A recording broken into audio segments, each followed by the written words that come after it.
오늘 성경 말씀은 요한복음 20장 11절에서 14절 말씀입니다. 요한복음 20장 11절에서 14절 말씀.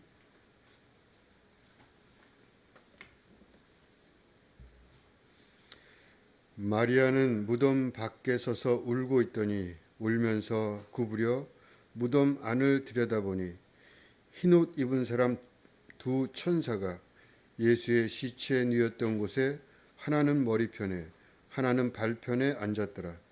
천사들이 이르되 여자여 어찌하여 우느냐 이르되 사람들이 내 주님을 옮겼다가 어디 두었는지 내가 알지 못함이니이다. 이 말을 하고 뒤로 돌이켜 예수께서 서 계신 것을 보았으나 예수이신 줄은 알지 못하더라. 아멘. 오늘은 온유샘에서 특송 읽겠습니다. 특송 후에 어찌하여 우느냐 하는 제목으로 김혜진 목사님 말씀 전해 주시겠습니다.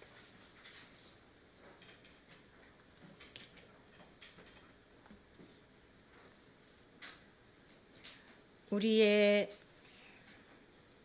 사랑은 예수님을 향하여서 있지요. 예수님을 사랑하고 또 하나님을 우리는 사랑합니다. 그래서 할 수 있는 대로 헌신하며 살잖아요. 이렇게 예배도 드리고 또 헌금도 드리고 봉사도 하고 우리의 사랑과 헌신이 있습니다. 우리의 믿음이죠. 그런데 이 믿음, 이렇게 사랑하고 헌신하고 있는 내 믿음 잘하고 있는지 중간 점검은 항상 필요하겠습니다. 믿음이 하나님을 기쁘시게 한다 그랬는데 나의 현재의 이 믿음이 평가를 받는다는 거죠. 잘하고 있나? 나는 의미를 가지고 열심히 하고 있는데 사람들이 나를 평가해 줄 것입니다. 그러나 그것보다 더 중요한 것은 하나님의 평가입니다. 하나님은 내 믿음을 어떻게 보실지, 혹시 점검하고 수정해야 될 부분이 있는지, 그렇다면 말씀해 주실 것이고 우리를 온전한 믿음으로 반드시 인도하실 것입니다. 오늘은 요한복음 20장의 말씀을 나누겠습니다. 요한복음 20장은 예수님의 부활 사건이 나옵니다.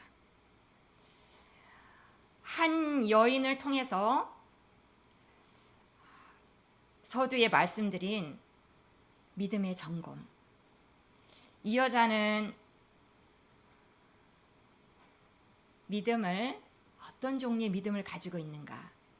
이 한 여자를 통해서 결국엔 우리의 믿음을 점검하는 시간이 되었으면 좋겠습니다. 오늘 등장하는 여인은 이름이 이렇습니다. 막달라 마리아입니다. 마리아가 많은데 이 여자는 막달라 마리아예요. 막달라는 지명 이름이에요. 어디쯤인가 봤더니 갈릴리 바다 왼쪽에 막달라라는 지역이 있습니다. 저 출신이라 이름이 막달라 마리아예요.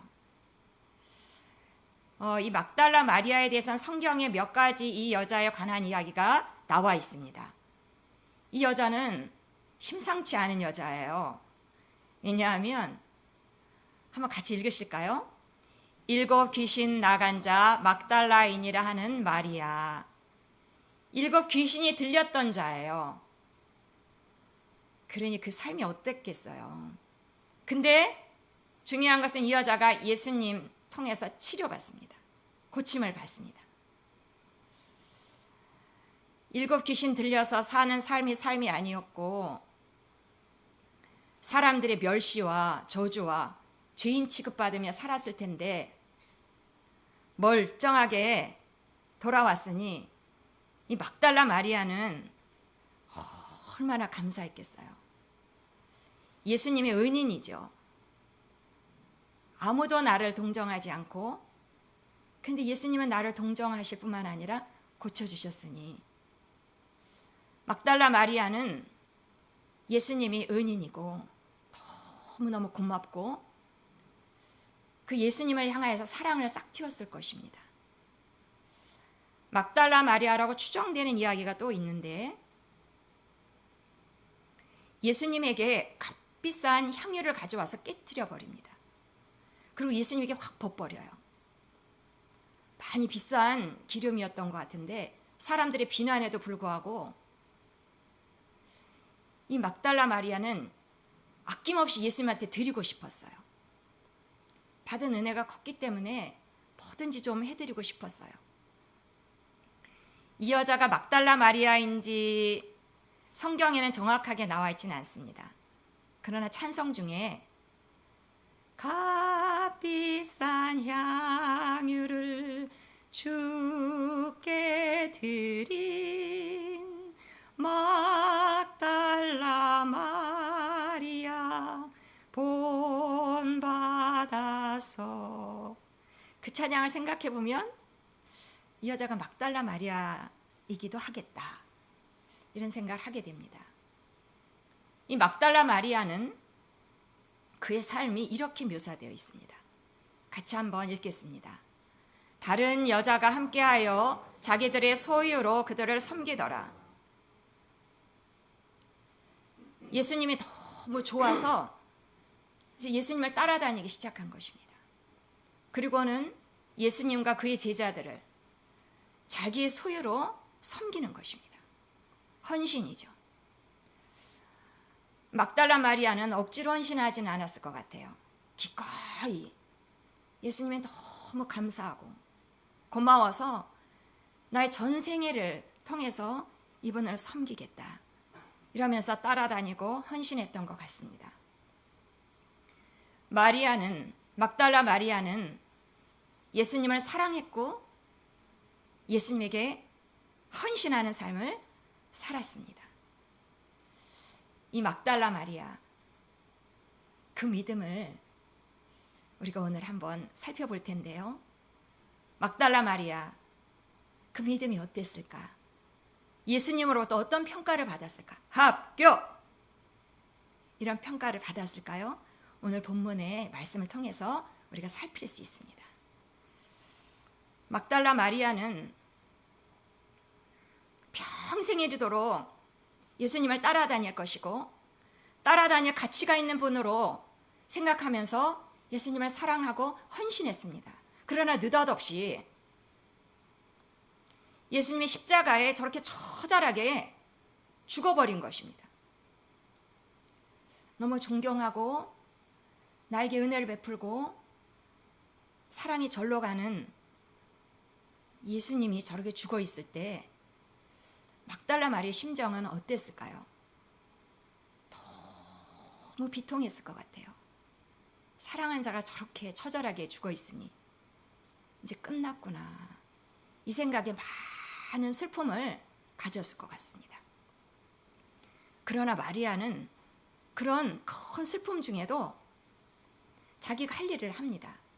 사람들이 예수님을 시체를 싸서 어느 동굴에 두는지 유심히 봅니다. 그리고는 집으로 돌아가서 그 다음 날은 안식일이라 안식일은 꼼짝할 수 없는 날이라 집에서 있었을 터인데 그 심정이 어떻겠습니까? 저 사건을 계속해서 되뇌이면서 밤새 뜬 눈으로 지새웠을 것입니다. 그리고는 새벽 예수님이 죽은 지 3일째 되던 그 새벽 아직 어두울 때 막달라 마리아는 무덤을 향해서 갑니다. 예수님의 시체를 생각하면서 죽어있는 예수님, 그 시체라도 향품이라도 발라야 되겠다. 풍습대로 내가 그것까지는 헌신해야 되겠다.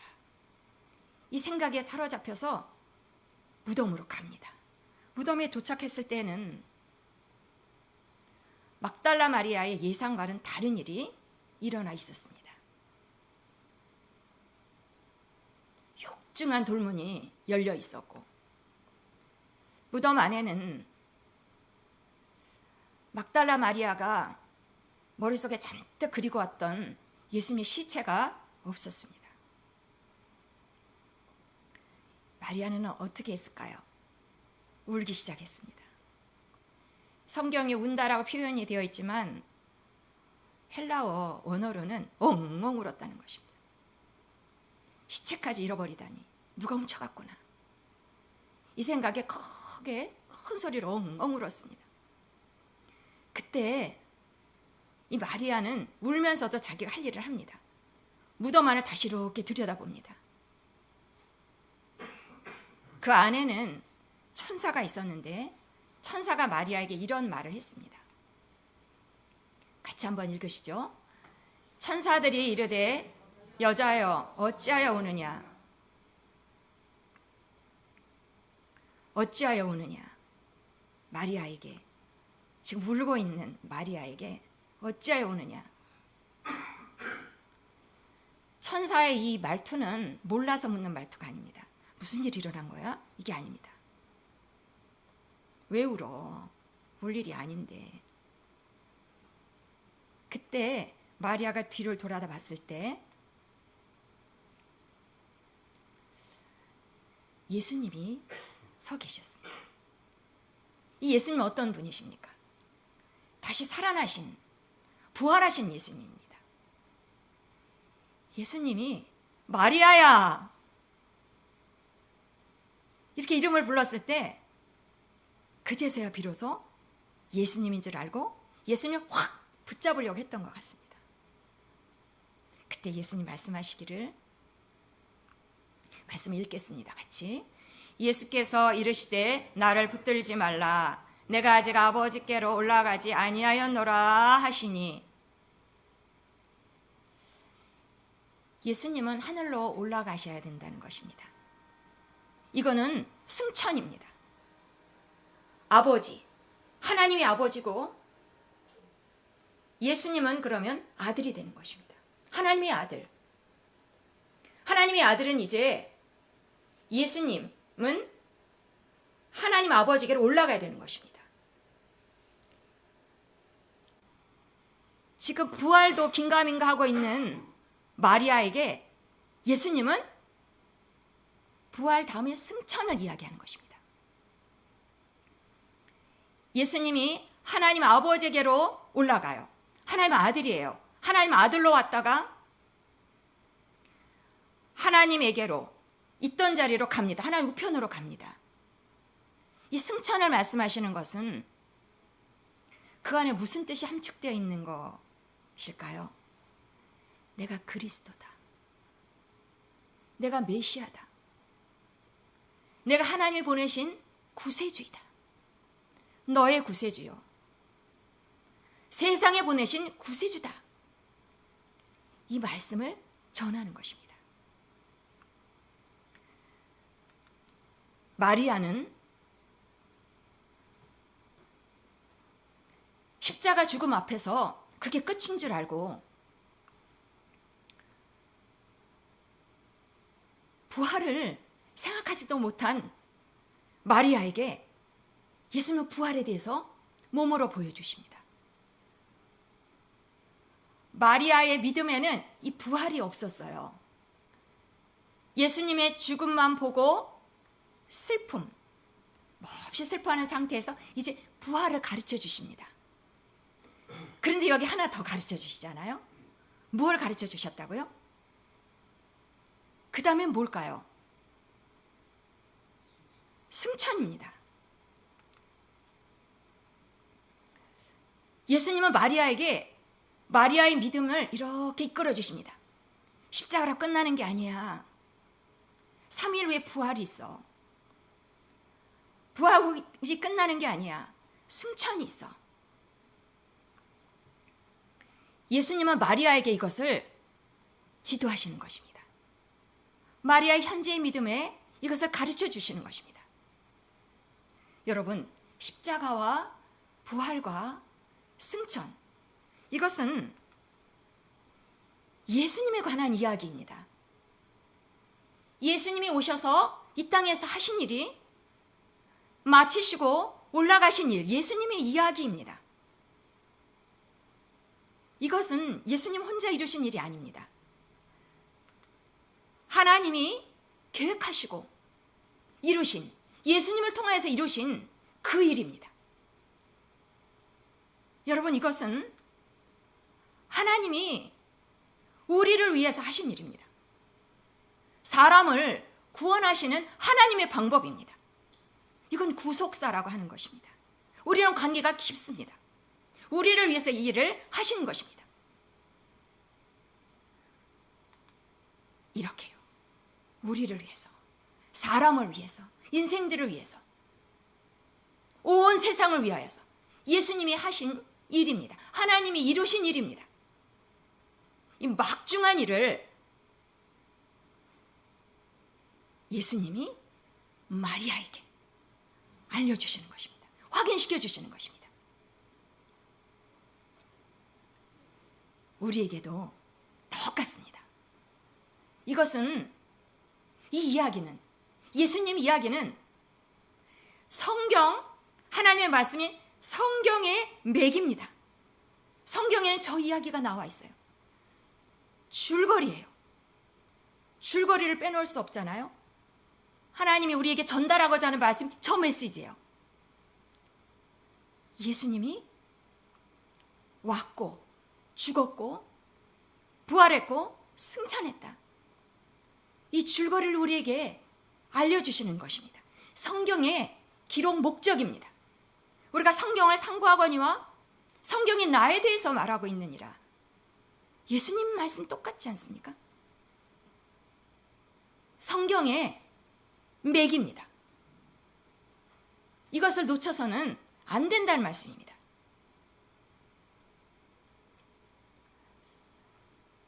성경의 맥이라고 말씀드렸습니다. 이것을 요약하면 또 이렇게 할 수 있습니다. 그리스도가 있다는 것입니다. 하나님 인생 가운데 메시아를 보내셨다는 것입니다. 와 있습니다. 메시아가 우리에게 있다는 것입니다.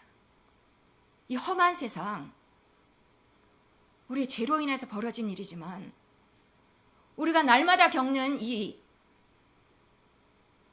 천국이 아닌 이 세상에 우리가 덩그러니 남아있는 것이 아니라는 것입니다. 메시아가 있다. 그리스도가 있다. 누구냐? 예수라는 것입니다. 예수는 그리스도다. 성경에 창조부터 시작됐죠. 타락과, 그러나 예수님의 십자가, 하이라이트인 예수님의 십자가, 다시 살아남, 죄를 청산하고 죽으심, 죄를 청산하고 일어나심, 죄의 결과를 보지 않도록 하심, 부활, 그리고 승천. 그 예수님은 다시 오실 것입니다. 그 이후에도 심판이 있을 것입니다. 우리는 심판 가운데 있지 않습니다. 성경의 맥, 성경이 이것을 기록하신 이유의 목적이 있습니다. 성경이 이렇게 기록한 목적은 우리에게 메시아가 있다. 성경의 기록 목적은 이것입니다. 예수가 메시아다. 그가 하나님의 아들이다. 그가 하나님의 이름을 가지고 온 것은 메시아의 일이다. 우리에게 메시아가 있다는 것입니다. 험한 세상 가운데, 우리가 험한 세상 가운데 주목하며 살지만 메시아를 주목하라는 것입니다. 메시아가 있다. 이렇게 우리가 메시아를 붙잡을 때, 막달라 마리아가 그 믿음이 예수님을 메시아로 보지 못했습니다. 그때 예수님 가르쳐 주십니다. 나를 메시아로 봐야 돼. 나는 그리스도야. 이렇게 가르쳐 주십니다. 우리에게도 똑같습니다. 성경의 목적, 기록한 목적, 나에게 예수가 있으면 알게 하려고, 이것을 믿게 하려고, 예수가 그리스도다. 하나님이 보내신 나의 구세주가 있다. 죄의 모든 짐이 풀렸다. 죄 때문에 인생이 막혔다면 이제는 막힌 다음에 무너졌다. 못한다가 아니라는 것입니다. 구원이 왔다는 것입니다. 어디 주목하며 살고 계십니까? 예수님을 향해서 사랑하고 헌신하고 계시지 않습니까? 어디까지 믿음을 가지고 계십니까? 저는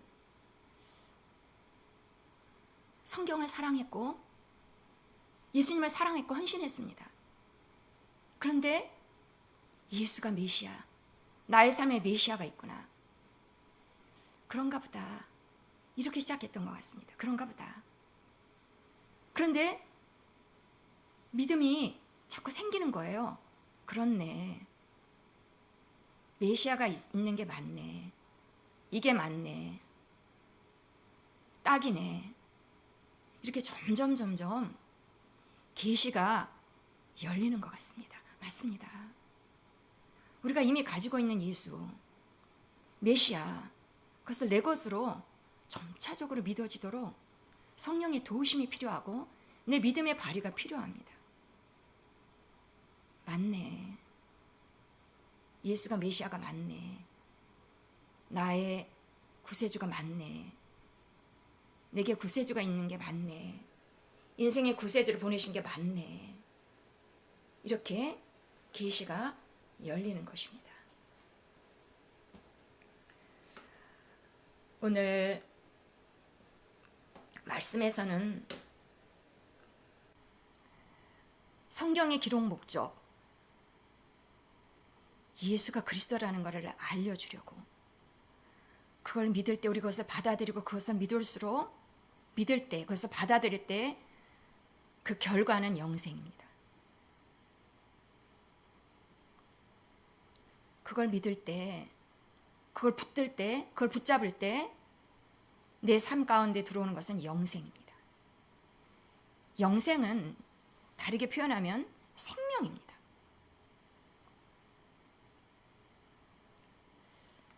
하나님의 생명입니다.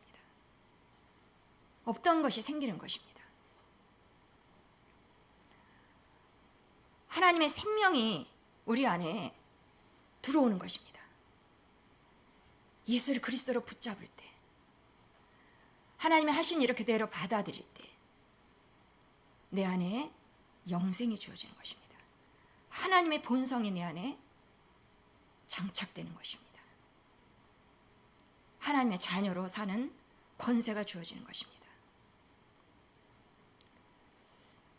이것이 없으면, 이 생명이 없다면 살 수 없다는 것을 아시기 때문에, 하나님의 생명이 없이는 생명을 들으면서 살 수 없습니다. 하나님의 생명을 가지고 있으면 어떤 삶이 되는가 다르게 살 수 있습니다. 보통 사람들이 당하는 삶을 살지 않을 수 있습니다. 영생을 가지고 있으면 이렇게 살 수 있습니다. 같이 한번 읽으실까요?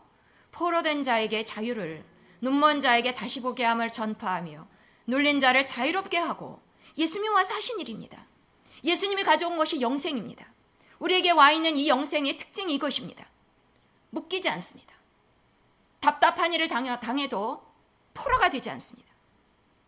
어떤 것에도 포로가 되지 않습니다. 어떤 중독에도 우리는 포로가 될 수 없습니다. 자유가 주어지는 것입니다.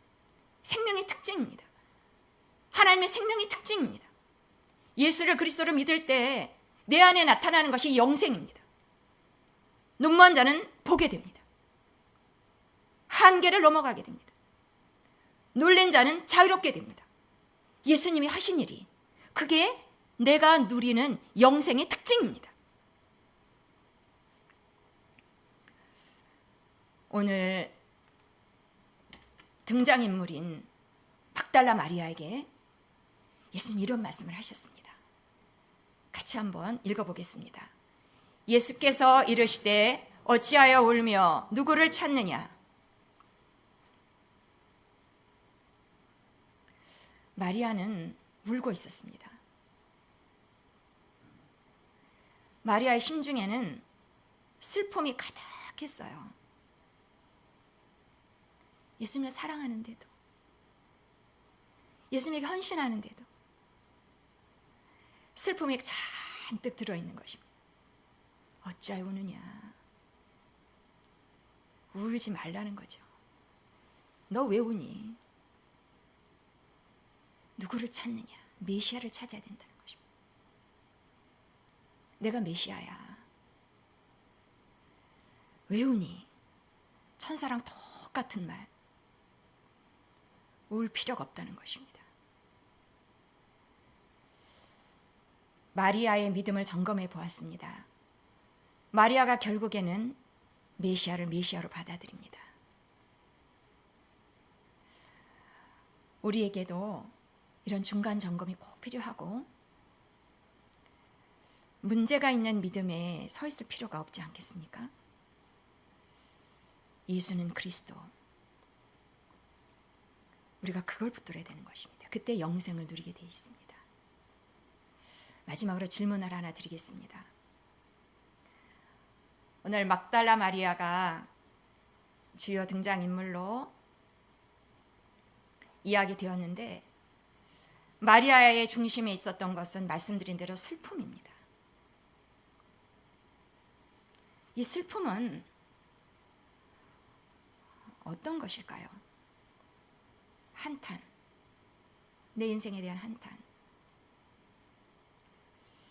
이 슬픔은 어떤 것일까요?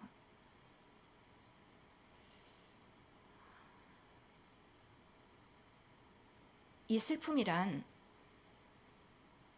한탄하고 좌절하고 우울하고 이런 게 슬픔이 아니겠어요? 여러분, 어찌하여 오느냐? 그렇게 하지 말라는 것입니다. 결심이 서십니까? 심중에서 슬픔을 몰아내고 상황에 대해서 언급하지 않으셨습니다. 예수 그리스도. 그리스도가 있으면 결심하셔야 됩니다. 마지막 질문입니다. 슬픔의 그런 반대말은 무엇입니까? 오늘 본문의 근거에서 맞춰주시기 바랍니다. 슬픔의 반대말은 이 퀴즈에 임정화 권사님 강하신데 어디 계세요? 기쁨을 포함한 그리스도를 붙들 때 가지는 것이 무엇입니까? 예수를 그리스도로 메시아를 붙들고 있을 때 그것을 인식하고 날마다 묵상하고 그것을 탁 붙들고 있을 때 슬픔 대신 무엇입니까? 제가 울고 싶습니다. 답이 안 나와서. 슬픔이 아니라 여러분 알고 계실 것입니다. 영생입니다. 영생, 생명. 하나님의 생명.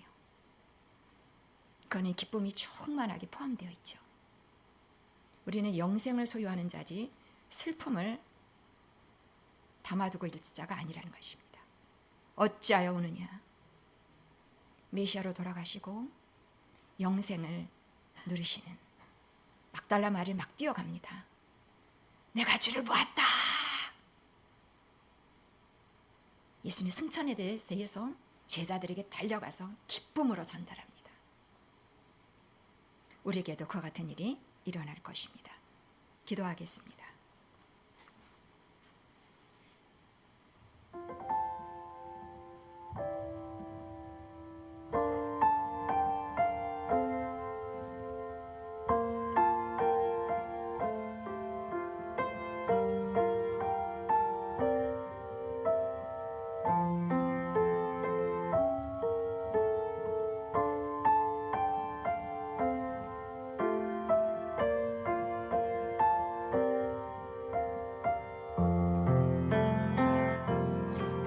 하나님 아버지 감사합니다.